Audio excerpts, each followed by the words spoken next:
Speaking of, I'm going to tangent here while we're in college football for a second before we get to Brandon. I've heard a rumor that Iowa State and Jamie Pollard is trying to be the mediator facilitator for an emergency Midwest Conference football season where North Dakota State... I sent you this, yeah, right? No, you sent me like a blow up the conferences thing. Oh, I got you. But I saw a rumor from an Iowa State, like maybe an insider reporter, maybe just a guy. I will not give up my source. Yeah, but he says Jamie Pollard is trying to be the facilitator in case there is a one-season emergency Midwestern Conference that would be maybe I saw they would try to get Mizzou, but it would be Kansas, Kansas State, Nebraska, Iowa, Iowa State, any school from Illinois, Minnesota, Nebraska, North Dakota State. Wisconsin, maybe? Maybe Wisconsin, but that's one of those like... They're kind of far away, but it depends on kind of travel. like Kansas, though. Depends on travel restrictions and depends on how that school feels in relation to, which is why they're saying maybe Northern Illinois would be interested, maybe Mizzou would be interested. But the schools where they're like, they would be down to make this happen if we can have college sports with these restrictions, Iowa, Iowa State, Nebraska. As someone who has adopted Iowa State, let's go as a Cy Husker, gives you a much better chance.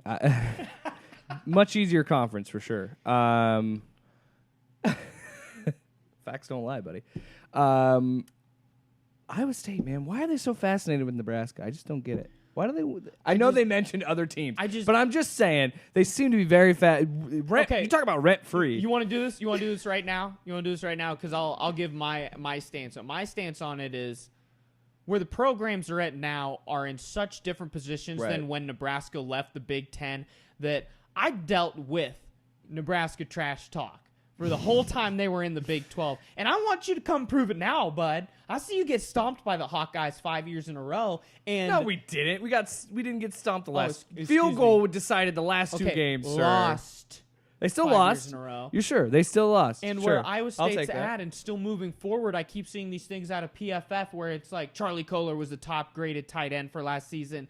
And Brock Purdy threw the second most completions under pressure last season. But where were they against Oklahoma State? Where were they against Oklahoma? Absolutely. Where were they? You know what I mean? Yeah. But you know what? Those schools are still miles ahead of Nebraska right now. 8-4 versus. We were talking Iowa State, Nebraska. This is apples and oranges here. yeah. 8-4 versus 4-8. Big difference. Yeah, big difference. But I think that's where you say that there's a lot of Iowa State. I just talk at Nebraska. It's because now we feel like we could back it up on the field week in, week out against Nebraska because we see the Hawkeyes doing it. And even though but on the same flip side of that coin, I don't think Iowa State would nearly be as successful in the Big Ten. Well, Iowa State is on a losing streak against Iowa, but because they compete harder against Iowa than Nebraska has. I think you have Oklahoma and Texas recruiting wise. That's who you got to compete with in your conference.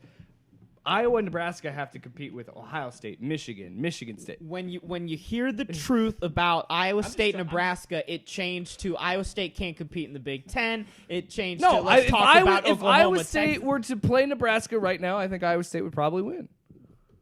Probably. They would be favorited. So I would want to know if they would be favorited in Lincoln. That would be the bet to take. We gotta dump.